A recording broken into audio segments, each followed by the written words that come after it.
Welcome again to Educare. So we are continuing from our topic of variance, and in this lecture we will consider the variance of labor and variable variance, labor cost variance and variable overhead variance. So first it is about labor cost variance. This is said to be again the difference between standard cost for actual production and actual cost. यानी कितनी standard cost आपके पास actual unit produce करने के हवाले से labour की खर्च होनी चाहिए थी और कितनी कॉस्ट खर्च हुई, इसका डिफरेंस आपका टोटल लेबर वेरिएंस या लेबर कॉस्ट वेरिएंस कंसिडर किया जाता है. Labour cost variance is further divided into labour rate and efficiency variance and labour rate variance just like price material price variance.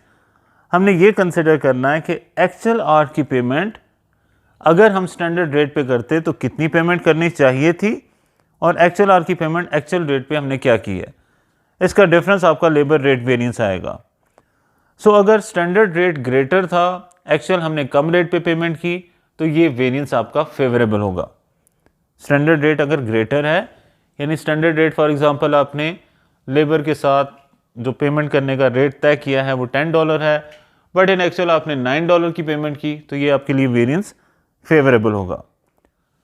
Well labour efficiency variance में हम again ये देखते हैं कि कितने स्टैंडर्ड आर रिक्वायर्ड हैं for actual production. Again assume that for 1 unit, अगर आपको 1 यूनिट की प्रोडक्शन के लिए 2 घंटे चाहिए, 2 hours required for 1 unit. In that case 100 unit manufacture करने के लिए आपको 200 आवर्स चाहिए. तो ये this is said to be standard hour required for actual production. उसे फिर कंपेयर करेंगे एक्चुअल आवर से कि एक्चुअली आपने कितने आवर यूज़ किए. अब इस डिफरेंस को आप नाम देंगे वेरिएंस का. It could be favourable or adverse. And then this quantity variance, ये जो आवर्स में आपका वेरिएंस आया, इसे फिर स्टैंडर्ड रेट पर आवर्स से मल्टीप्लाई करके अमाउंट में कन्वर्ट किया जाएगा. सो अगेन कंसिडर करते हैं with the help of example. Roseberry limited, this is your test understanding 6 from the Kaplan book. Roseberry Limited makes a single product and has the following budgeted information. Budgeted production है 1000 unit, budgeted labor hour 3000 है. It means कि एक unit को produce करने के लिए 3 hours required हैं. budgeted labor cost आपकी $15,000 गिवन है, जबकि आउटपुट इन एक्चुअल 1100 यूनिट की है. आवर्स पेड फॉर 3400 आवर्स हैं और लेबर कॉस्ट आपकी 17,680 है. रिक्वायर्ड है कि आप कैलकुलेट करें labour total, labour rate and labour efficiency variance for the Roseberry limited. So first हम ये कंसिडर कर रहे हैं कि एक यूनिट मैन्युफैक्चर करने के लिए कितने आवर्स काम करने की ज़रूरत है.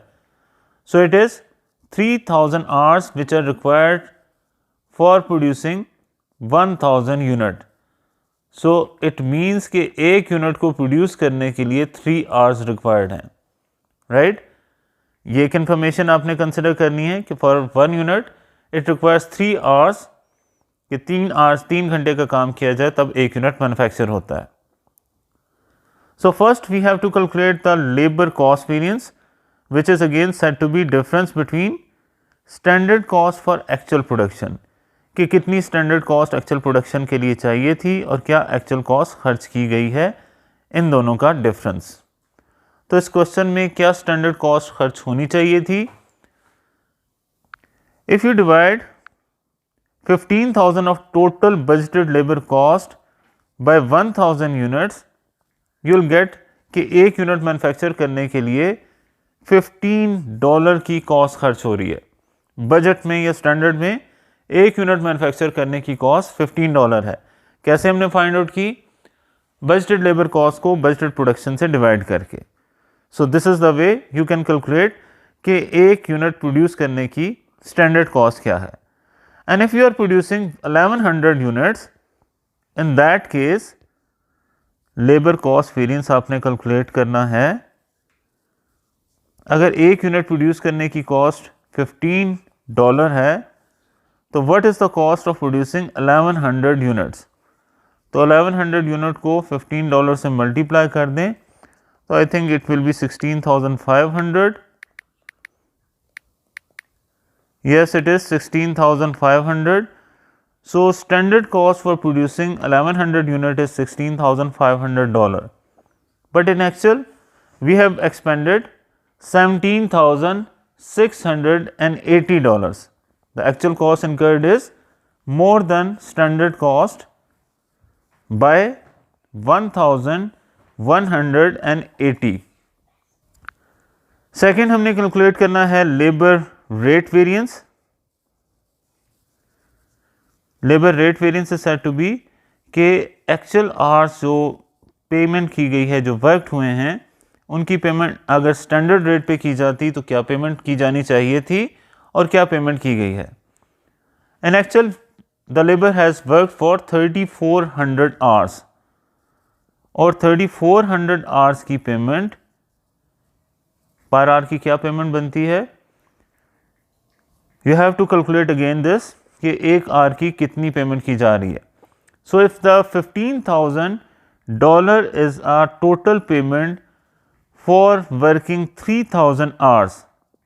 बजट के मुताबिक $15,000 is a total payment and budget के मुताबिक ही we have to work 3000 hours या Roseberry has to work 3000 hours.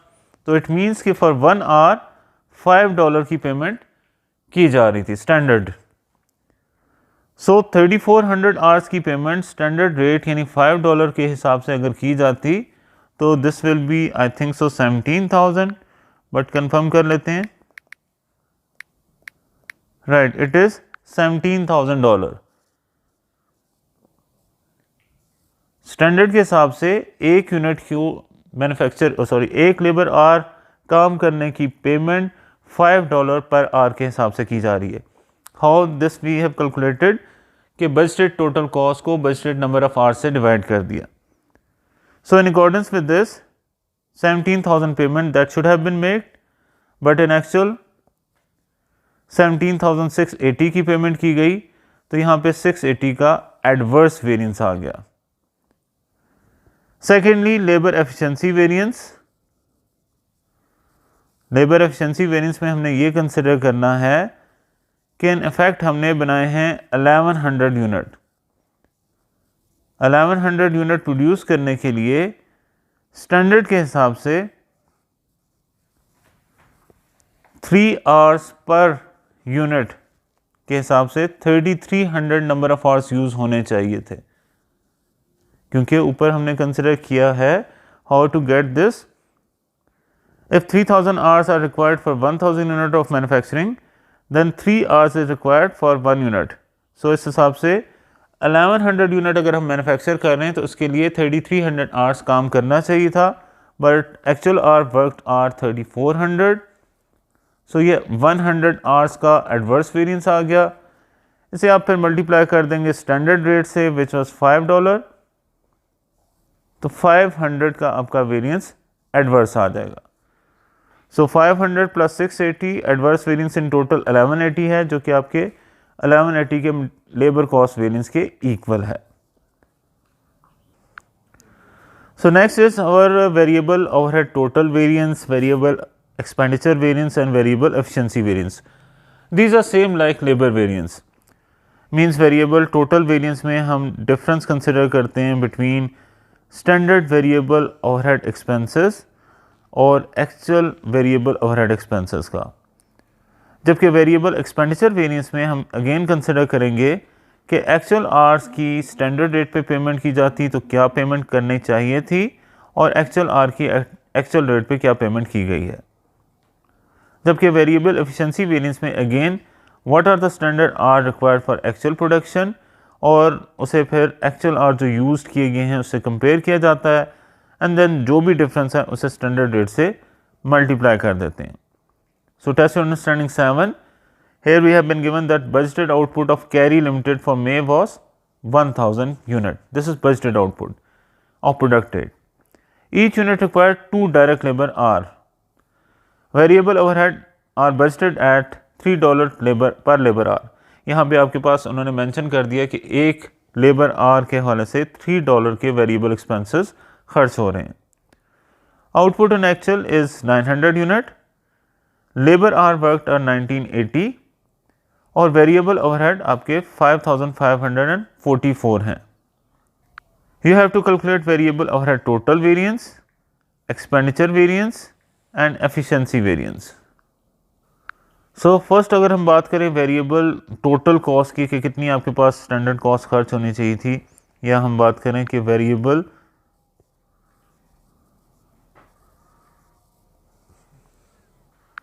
Variable total variance के लिए हम ये कंसिडर कर रहे हैं कि एक्चुअली जो हमने 900 यूनिट प्रोड्यूस किए थे, इसके लिए $6 पर यूनिट के हिसाब से we need to expend 5400. How is that? If 2 hours are required for actual unit production, each unit production, and the cost of 1 hour is $3, अगर 1 hour की कॉस्ट $3 है और 2 hours required हैं for the manufacturing of 1 unit, then the variable expenses for one unit would be $6. तो एक unit को manufacture करने के वेरिएबल एक्सपेंसेस आपके आ रहे हैं $6.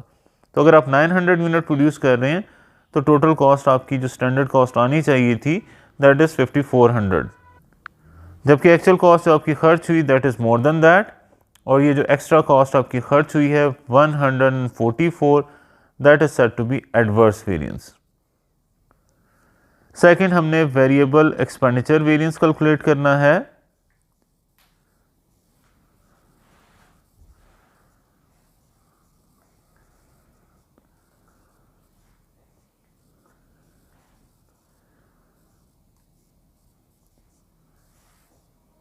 जिसमें हमने ये कंसिडर करना है कि 1980 आवर्स जो इन एक्चुअल यूज़ हुए, इनकी पेमेंट स्टैंडर्ड रेट यानी $3 पर आवर के हिसाब से अगर की जाती तो क्या पेमेंट की जानी चाहिए थी।